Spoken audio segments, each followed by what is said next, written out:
pasok na tayo sa last part ng ating kinembot ngayong araw na ito. Ano yun? Ano yun? Yung last natin na na topic today is yung breath of fresh air na politician. Ako yeah. no. Sige, Kuya Ibi, go. Richard Gomez. Oo. War on drugs. Oo. Pinoljak si Erwin Tulfo. Yeah. Kaya goma, pero alam mo, ang rason kasi diyan, yung pinatakbo against goma ngayon, suportado ni Martin. Titira sila si Goma, no? Titira sila si Goma. Tao ni Martin kasi at entrenched politician na rin yun, mga Biloso at sa Leyte. So, malay nyo, mawala na sila. Rodante Marcoleta daw.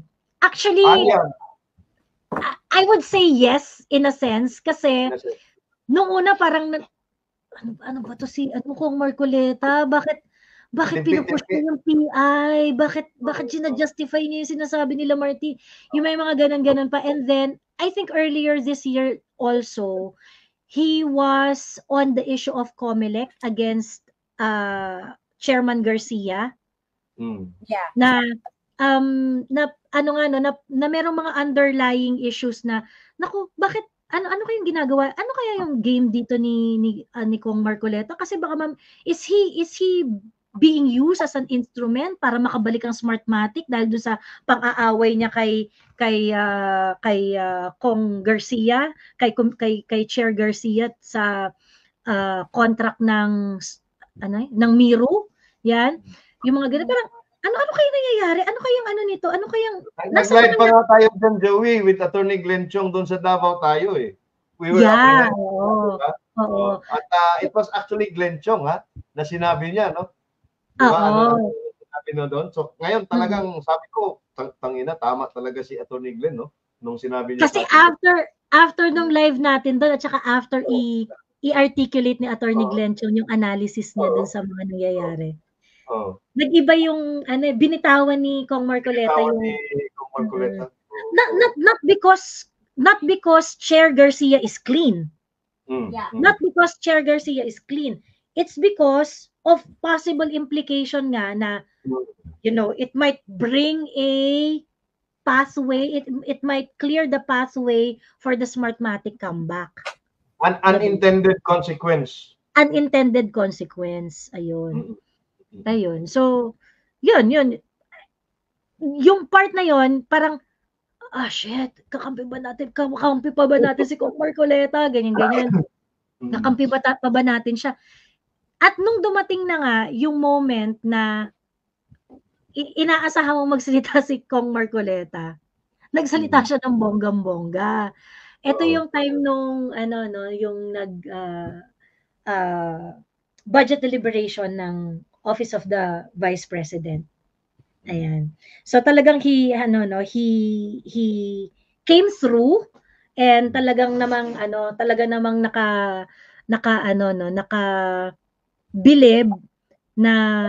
nakakabilib na kasi that's how he is known for, reasonable, principled. Doon talaga siya lalagay doon sa and so nung ginawa yun ni Attorney Marcoleta, ni Kong Marcoleta, oh my God, Kong Marcoleta is back! Ganyan.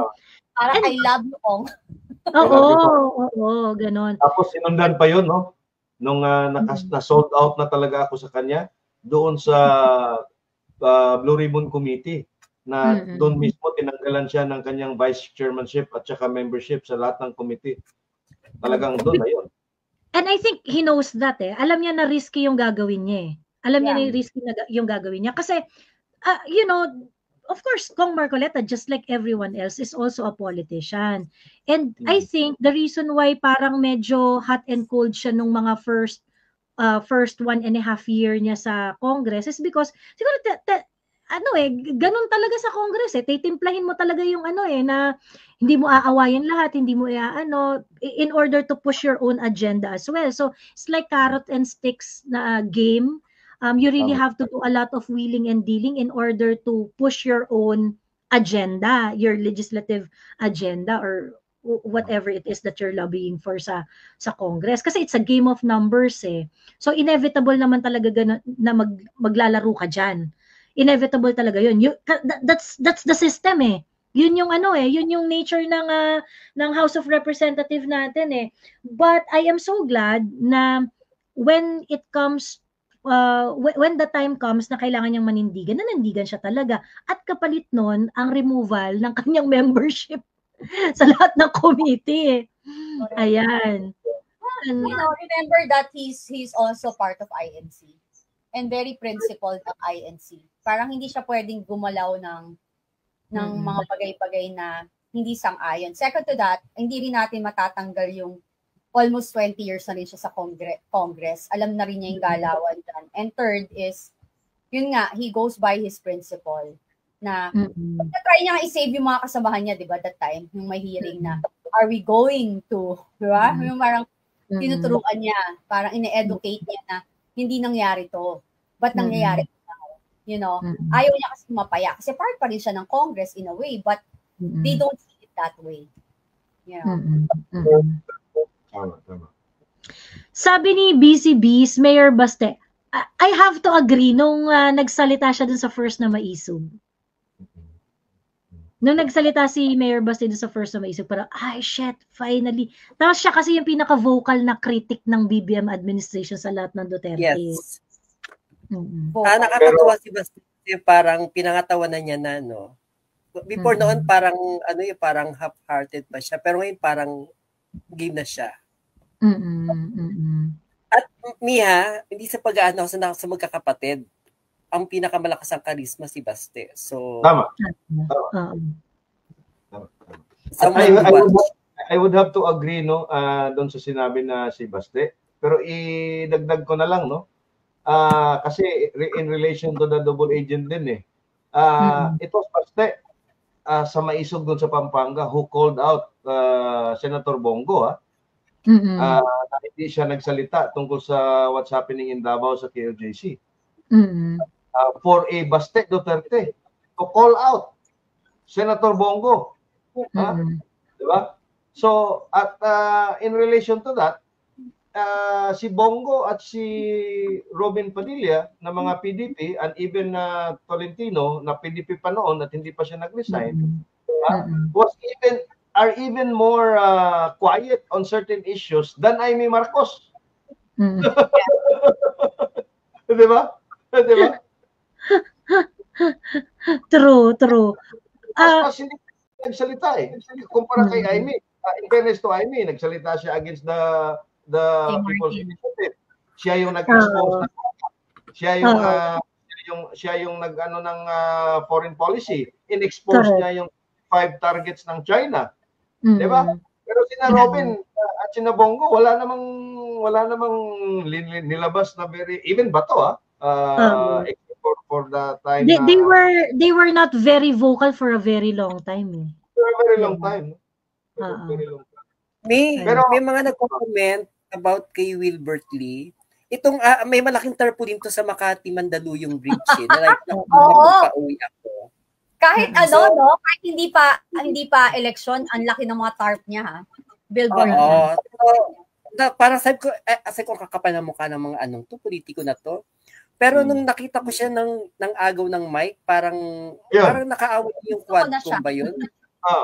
Parang sabi ko, parang okay kaya to. Although yung tinitingnan ko yung page niya minsan kasi parang nag-follow ako sa kanya eto FB lang naman parang siguro out of paggalang na parang happy birthday, ganyan, o kaya rest in peace, nakikirami ako sa inyo, adjong, ganyan. Yung mga Quadcom. Although yung mga stand niya medyo sanungat sa Quadcom, pero I don't know, parang normal na politiko to eh. Tapos Bicolano ako pero medyo allergic ako sa mga politikong Bicolano. Tulianes. Pareha din pala tayo, Miss Laika, no? Allergic din ako sa mga politikong Cebuano, lalo na yung mga taga-Liloan, Cebu. Lalo na yung ka-distrito mo, ano mo. Pati si Joey. Oo. Ayan. So, sana okay itong si Wilbert Lee. Sana titignan ko pa din kung okay siya, just in case lang baka. Pero okay kasi naman. Parang one shining moment lang yun eh. Parang hindi mo yun makita yung track record ni Wilbert Lee eh. Ayun. Ito Sana maganda. Ito Kong maganda. Bernadette Herrera. Ayan. Binodyak si Stella. Si Stella Kimbo. Alam mo, nakalimutan nating pangalanan ng bonggang-bongga si Stella dun sa Tambelina of 2024. Ay, hindi, pinangalanan ko pala siya, sorry. Second ko pala siya. Sorry. Nangalanan sila. Nakulangan lang ako sa balljack, ayan. But anyway, ayan, Kong Herrera dun sa budget, yung sa panggigisa niya kay Stella Kimbo. Ayun. Drix Cardema ulit dito. Drix yung asawa ba ni Cardema? Asawa niya yun, no? Ni Ronald Cardema. Yun ang gigil sa kanya. Sa Quadcom talagang siya pala nagsalita, nang gigil yung mga Actually, mag-comment ako dun. Natuwa ako sa kanya kasi 'di ba ni-live ko 'yon, yung tungkol sa mga drug addict. Most of the mga nabanggit niya doon sinabi ko eh. Sinabi ko talaga yung nag-live ako ng mahaba habang nagda-drive ako. So alam mo 'yon, parang sabi ko, thank you, at least may nagsabi sa Congress, 'di ba? You're supporting the convicted criminal, you're supporting the drug addicts, you're giving a platform to all those criminals and drug addict. But may invite dito yung mga biktima ng addict. Diba? Ang nakakaaliw kay Kong Drix Cardema. Kasi hindi naman talaga siya ang mauupo dapat diyan eh. Hindi naman talaga siya dapat yung nasa Duterte Youth Party List. Kaso nga lang kasi hindi na po pwede si Ronald Cardema because of the age limitation. So siya yung napunta dyan. Okay, so siya na yung nakaupo, siya yung nag-take ng seat, ganyan-ganyan. And makita mo talaga sa nature niya, hindi siya yung parang makuda na tao. Mukhang yung shy lady talaga siya na hindi siya yung girl next door. Girl next door. Oo. Actually, makikita mo, even yung nagsasalita siya, may konting kaba. Oo. Pero nilalabas niya yung loob niya. Alam mo yun? Yun. Correct. Nung nagsasalita siya, makita mo talaga na nilakasan lang talaga niya yung loob niya. Correct. And for me, that is really a breath of fresh air. Yung, alam mo na, yung kita mo siya na medyo kinakabahan-kabahan pa yung boses niya, ganyan. But she did it anyway. Diba? Yeah. And I think yun yung tapang, diba? Andun yung talagang tapang na, kita mo na, hindi naman talaga siya, she's not supposed to be there eh. Yung, ganun kasi yung dating nung political career ni Drix Cardema. She's not really supposed to be there kasi, diba, si Ronald Cardema naman talaga yan eh. Kaso nagbardagulan sila ng wagas ni Rowena Guanzo. Na-DQ siya, tinanggal siya, pagkatapos ang pinalit yung asawa niya. Ganyan. And so, yun na nga yung sitwasyon nila. And then, eventually, si Drixie yung humawak ng posisyon sa Congress, na-appoint si Ronald Cardema sa National Youth Commission. But, pwede na lang naman nang patayin ni Drixie Cardema yung oras niya bilang congresswoman ng party list eh. Pwede naman niya nang patayin yung oras hanggang dulo tapos hindi makikialam sa kahit ano, ganyan. But when it was her time to speak, when her voice was needed badly, when we are in dire need of someone to speak in the Quadcom in behalf of us, of all the Duterte supporter, she found her voice. So, Attorney Drixie, kahit kinakabahan ka pa, proud pa rin ako sa'yo. Proud ako sa'yo dong moment mo na yun. True. Ako din, before I forget, earlier in the year, may isang senador na talagang binoljak ng todo. Itong si Zaldico. Doon sa privilege speech niya. Si Senator Joel Villanueva. Yeah, tama. Oo, grabe yung boljak niya kay Zaldico, no? Tapos sinundan pa niya, yung nakapaan na lang siya doon sa flood control projects na 1.2 billion per day ba yun? Sabi niya, doon sa isang reel. Oh. So yun. Si ako, Joel. Ako parang like yung mga senator na kasamahan ni Attorney Joel Villanueva na tatakbo ngayon na nandun sa side ngayon ni BBM. Hindi nyo ba siya narinig? Parang kaya wag nyo ibukan. Kasi hindi nyo ba narinig yung nilabas ng inyong kasamahan? Na kung paano ang rampant na pagnanakaw or kalokohan dyan sa loob. Di ba? Parang bingi kayo. So, hindi kayo dapat makaupo dyan ulit sa pwesto ninyo. Ako, Missy, sino ba to yung, yung COVID? Pimentel, si Coco. Medyo napapatawad ko sa mga pinagagawa niya noon. At least, pa rin siya kung ano yung stand niya before noon, nung time ni Duterte, kung ano yung mga niya, ganun pa rin ngayon. Kini-question pa rin niya yung budget, yung lahat-lahat. So, parang consistent. Oo. Pero nakukulangan ako sa niya, sa totoo lang. Parang hindi ko mabili yung... Ako din. Pero breath of fresh air siya para sa akin, doon sa hearing sa Senado, kung nandun si PRRD. He was able to carry himself and the whole Senate, no? Talagang he did pretty good, no? In managing the egos doon sa Senate inquiry na yun, na nandun yung matanda.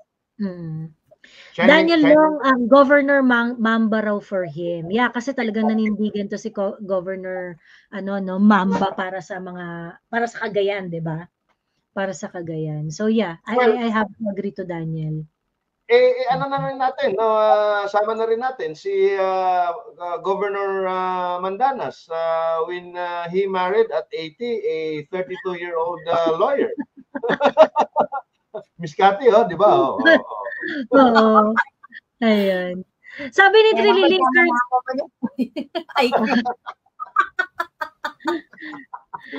marami nagko-comment dito si Colonel Grijaldo kasi hindi naman politician si Colonel Grijaldo. Hindi naman politician yun. Hindi siya politician. Yung first na answer ni Kuyang, si Richard Gomez, actually siya rin talaga yung siya rin talaga yung breath of fresh air ko. Kasi, there were so many realization kay Richard Gomez nitong 2024. Nagsalita siya in defense of the war on drugs ni PRRD. And after that, nakaranas siya ng katerbang mga kaso, binuhay-buhay yung mga kaso niya in the past, ganyan-ganyan. Pagkatapos, binanatan niya yung Tulfo. Itong si Erwin Tulfo. Yeah. As in talagang home run talaga si doon.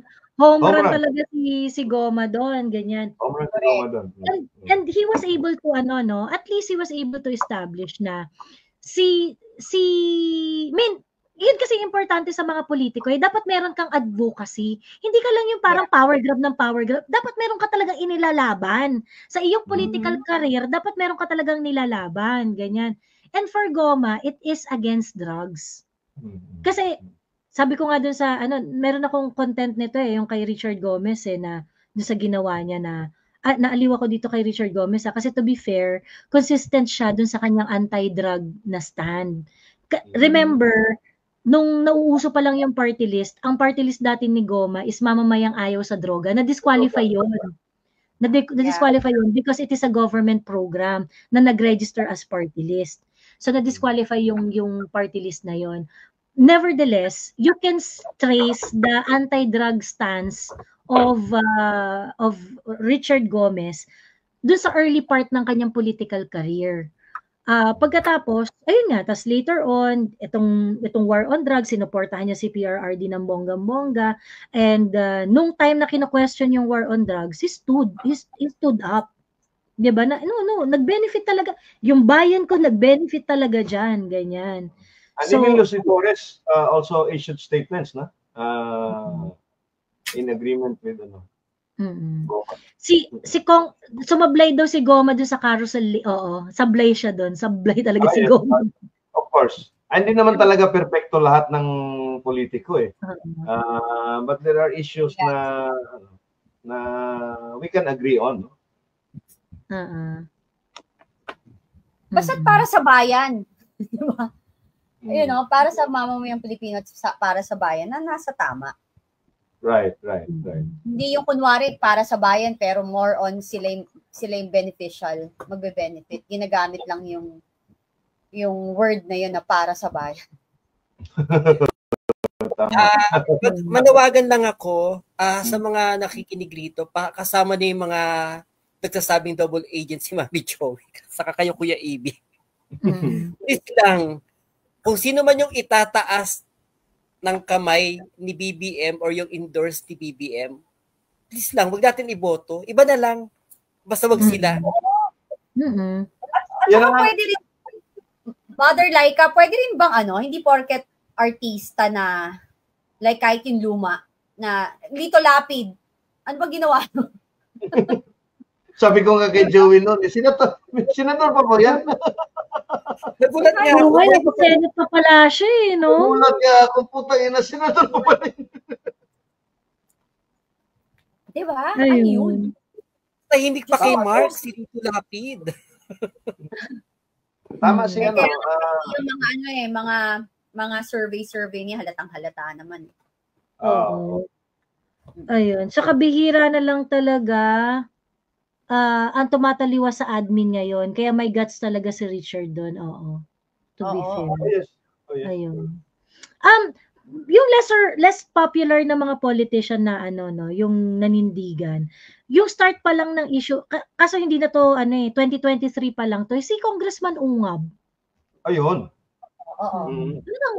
Very principled talaga yung tao na yun. Very principled talaga. Mabait yun. Even Pantaleon Alvarez. Sino? Sino? Si Pantaleon. Nawala si Madam. Si Joey. Yung host ang nawala. Ano ba to, Joey? Baka natanggal yung sarili niya. Ayan, ang pagbabalik ni Madam. Napindot mo? Okay, nawala. Ba't ako nawala? Napindot mo. Sabi ni Radar Lace, but wala si Sas. Hindi ko rin alam, pero magkausap kami before akong, hindi naman, siguro mga 1 hour before ako mag-live. Ayun. Ang dami niyang hiningin libro. Baka busy. So, baka busy, baka nagbabasa. Busy pa yun. Ayun. Ginamit lang ni Lito Lapid ang teleserye para makahatak ng boto. Yan nga, ginagamit ni Abalos yun yung Black Rider. Kasi siguro yung kung kunwari mamili ka ng 3 dun sa mga politiko na breath of fresh air, sino-sino yon? Ako? Irarank mo. Sa lahat ng nabanggit ha? Sa lahat ng nabanggit. For me, number one is Goma. Kasi national stage siya pangalawa, Marcoleta and Goma, maybe one or two or any one of them na nasa number sa 1 of 2, sa 1 and 2. At pangatlo doon is Bernadette Herrera D. I'm not considering Baste kasi local si Baste, no? At he's the Duterte, so my emotional yan. So given na yon na talaga yun ang reaction niya, no? Pero itong tatlo, no, na walang connection sa mga Duterte, hindi kadugo, no? You have Goma, which was incidentally prior to that was very sympathetic to the West Philippine Sea narrative. At kung may nagsirit pa doon sa Pampanga, sinabi pa nga niya na in-invade na daw tayo ng mga Inchik. So it was really a breath of fresh air hearing Goma nung hearing about the war on drugs, saka yung binolja todo itong si Erwin Tulfo, and then Marcoleta as well, and then Bernadette Herrera D na was all academic in attacking the Stella Kimbo, yung budget na pinapresent ni Stella Kimbo. Yung unprogrammed ba yun or unutilized pala or ano ba yun? Parang basta ganun, parang ang ganda talaga and she delivered it in such a way na yung bang parang kinakausap niya yung younger sister niya na pinapagalitan This is how you do it, little sister. How you do it, lady. So breath of fresh air talaga, pati yung mukha niya, yung demeanor niya. Correct. So, ayun. sila talaga. Ikaw Mami Laika. Same kay kay Kuya EB. Richard Gomez, Bernadette Herrera, saka yung, I don't know kung tatakbo yung asawa ni, yung wife ni Cardema. Si Drixie, oo. Hindi. Si Drixie is kapatid ni yun, ha? Ni... kapatid. Asawa, asawa. Alam ko rin asawa. Asawa niya yun. Asawa ba si Drixie? Akala ko kapatid eh. Oo. Si Marcoleta kasi given na si Marcoleta parang na siya. Ito yung mga bagong biglang sana matulungan natin just in case tatakbo sila. And sana lalo pang lumakas ang loob. Huwag pang hinaan. Pero late merong late dito si Eric Sylvester daw. Kakadiri yun. Kadiri to si no? Diyos ko. Ayun. Sabi ni Coffee Break, ayan si Goma lang daw sa kanya. Dito kanina asa na ba yung comment ni Guerrero, ni Ferdinand Guerrero?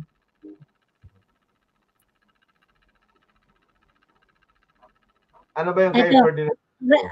Marcoleta, Richard Gomez, Rep Cardema, Rep Bernadette Herrera, si Iya Motion Cardema, Herrera, Gomez, Senator Villanueva. Ayun. Ikaw Ate Cathy, ano sa'yo? Ako ganun din. Kung sino yung mag-speak up, yung una, si Villanueva. Kasi siya yung napansin. Siya yung unang-una talagang bumanat, di ba? Kasi March yun March. Oo. Tapos, then, ang yung sumunod sa akin, si Marcoleta, kasi kung sino yung talaga, kasi gusto ko nga, alam mo ba ito siya nagustuhan? Kasi I don't know him naman talaga before, right? Kasi balanse siyang tao. Ayaw niya ng gulo, kung pwede. Gusto niya kung pwede ngang mag-ayos, di ba? Pero nung nakita niya na may mali, talagang yun nga, parang sinabi mo, nung time na kailangan, yung parang we needed somebody na talagang magsalita and stood up for what is right. Nanindigan siya, di ba? So yan yun. Tapos si Richard Gomez. Hindi. Bago si Richard, yung girl, si Bernadette, yung the girl, yung Herrera D. Then, who's this? Yung Willie something, yung nag-agaw ng mic. Yung mga story na gano'n, yung naninindigan. Then, of course, Richard Gomez. Si Richard talaga gustong-gusto ko siya. Kasi alam mo, before pa ayaw talaga niya ng drugs. Kasi di ba, very sports yan siya, nung artista pa siya. Yun. So, ayun. Sorry, Ate Cathy. Yun yung sa akin. Ayan. Sa akin, ang kukunti lang talaga, no? Totoo. Actually, ang unti lang. Lang, ha? Walang iya. Yung tambalina, parang hindi tayo matapos-tapos. Isa dami. Hindi, alam mo, yung mga hidden supporters, marami naman. Oo. Ako number 1 ko, si Richard Gomez. Number 2 ko, si Drixie Cardema. Number 3 ko, Rodante Marcoleta. Si Rodante Marcoleta kasi, parang alam ko naman kasing breath of fresh air siya. I'm just waiting for him to come through. Ganon. At in which nangyari naman kasi talaga nung deliberation ng budget ni Inday. So, kaya nilagay ko siya sa number 3. Number 1 ko si Goma kasi sinunod-sunod ni Gome yung kumbaga meron siyang several moments para mag-shine ganon. At I mean convenient na kasi kay Goma kasi na siya nasa admin aligned na siya Convenient sa kanya kung magstay na lang siya na nandun sila at hindi niya na ilalabas yung non-negotiables niya, which is drugs, 'di ba? But he did it anyway. Tapos bonus pa na hinomran niya si Eric Sylvester, di ba? Hinomran niya si Eric Sylvester. So, also related to drugs, ha? Yung amendment of Republic Act 9561 ba yun? Or 9165 ba yun? Na walang alam pala itong si Eric Sylvester na tapos na pala doon sa committee level. Correct. Oo. Grabe yan, ano? Parang nakakatakot na kaya mong maging ganyan tapos nakaupo ka sa gobyerno. How can you trust them, di ba? Yun na nga. Nalaglag yung ano ko. Ay. Ayan. Nalaglag yung isa kong earring. Ayan. Anyway, ayan. Okay? Daw, Mami, ibig sabihin daw mahirap daw lumaban ngayon. Actually, mahirap pong manindigan, lalo na kung alam mong merong, alam mo na, di ba? Kapag gusto mo ng safe ka, tapos meron ka pang extrang madudukot, kampi ka sa admin. Gano'n na kasimple yun. Ba't pero dapat mo? Ganun ng tubata ko eh. You're ready. Oo, di ba? Unless talaga may prinsipyo kang tao na talagang gusto mong manindigan sa kung ano yung tama. Mahirap po talagang konti yung mga yan. Kaya dapat natin tulungan just in case tumakbo sila. Totoo. Ayun.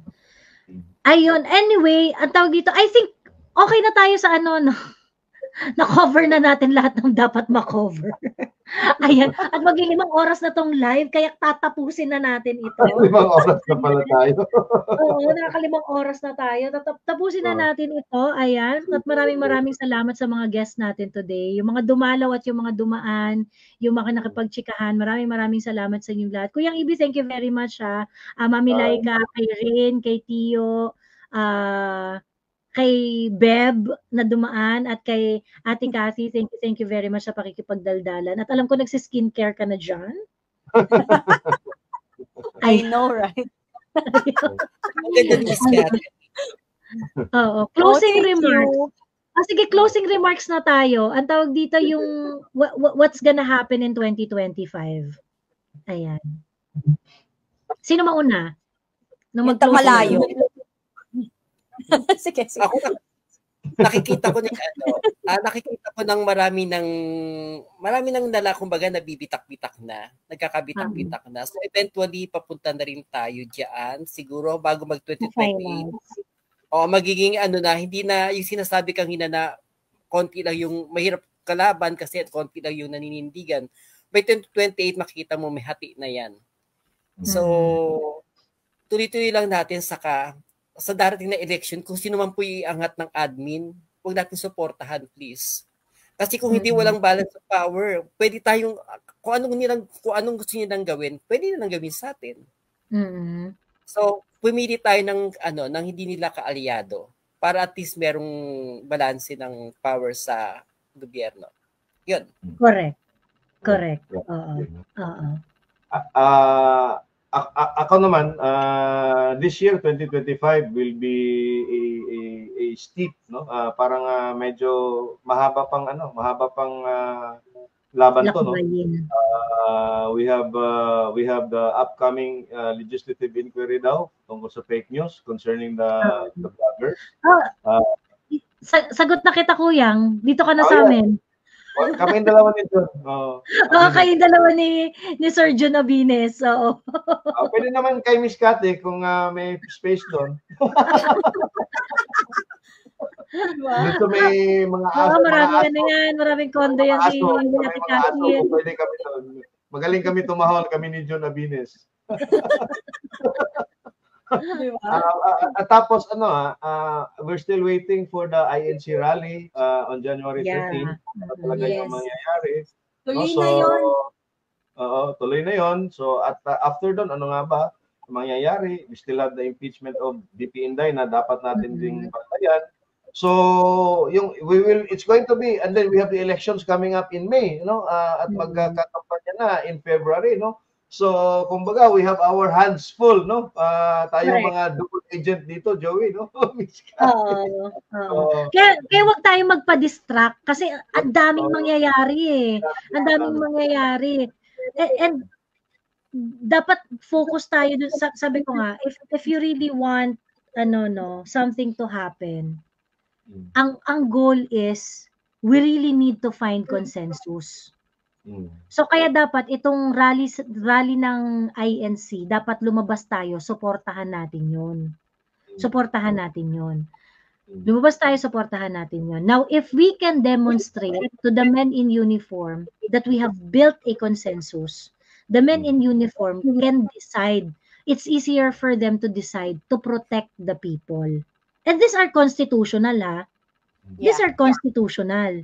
I mean, wala tayong hindi ka nag-i-incite nag-i-incite ng sedition or whatsoever kasi the voice of the people is the voice of God. So ngayon, kapag napakita natin at na-demonstrate natin that we have already built consensus by undoubtedly showing na nagkakaisa tayo sa lansangan, 'di ba? The men in uniform has no choice but to follow the Constitution, and that is to protect the people in the lansangan.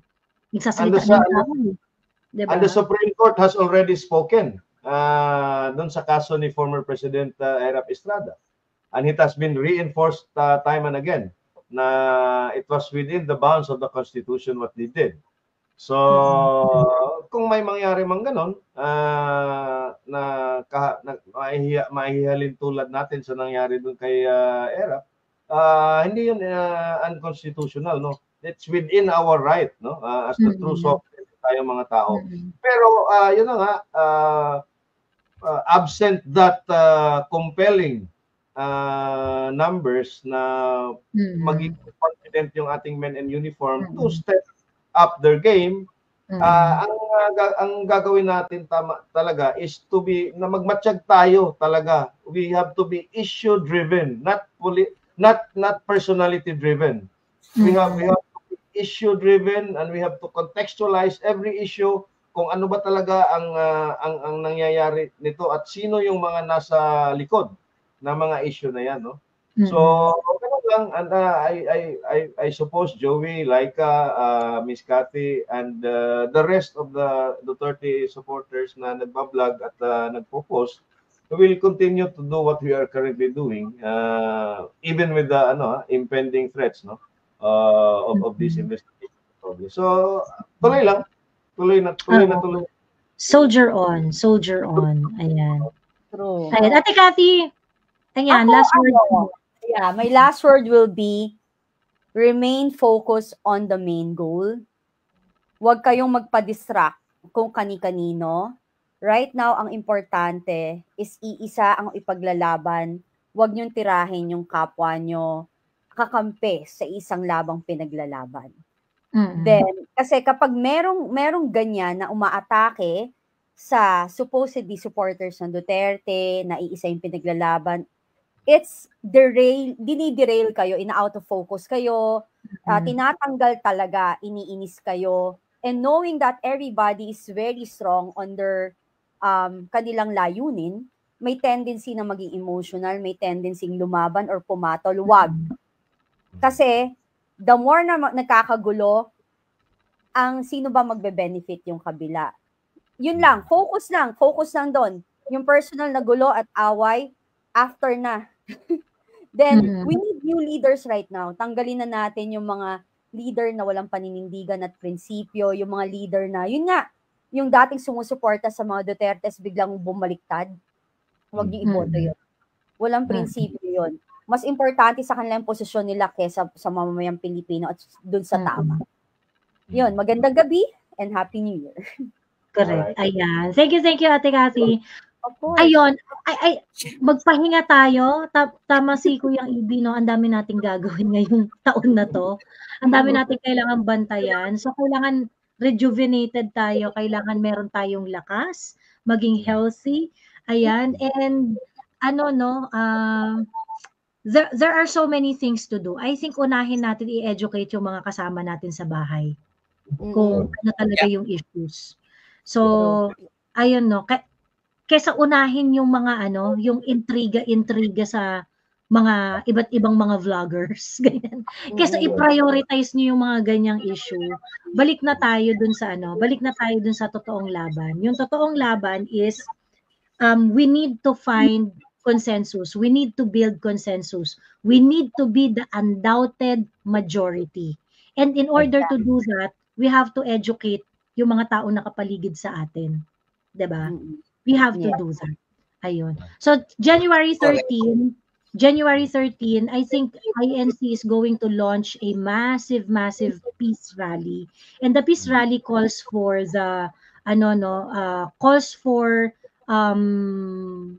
BBM to stand by its position not to impeach Inday Sara, and probably not for BBM to use all his means to stop the impeachment of Inday Sara, because that will, that kind of position would bring stability. Kasi pagka natuloy na i-impeach nila si Inday Sara, what's gonna happen to our country? Magkakagulo talaga. And I think yun yung thrust ng rally ng INC. I am supporting that because I would like a stable country. And if upon doing that at hindi magpapapigil ang Congress do sa gusto nilang gawin, well, who knows? Ayun. Who knows kung ano nangyari. Ayun. Baka yung magsipaglabasan niyo yung ating mga makikisig at mga kayumangging kaligatan. Ayun. Baka yung kaibigan kong butike na naka-urban camouflage, baka huhubad na yun. Correct. Ayun. Okay.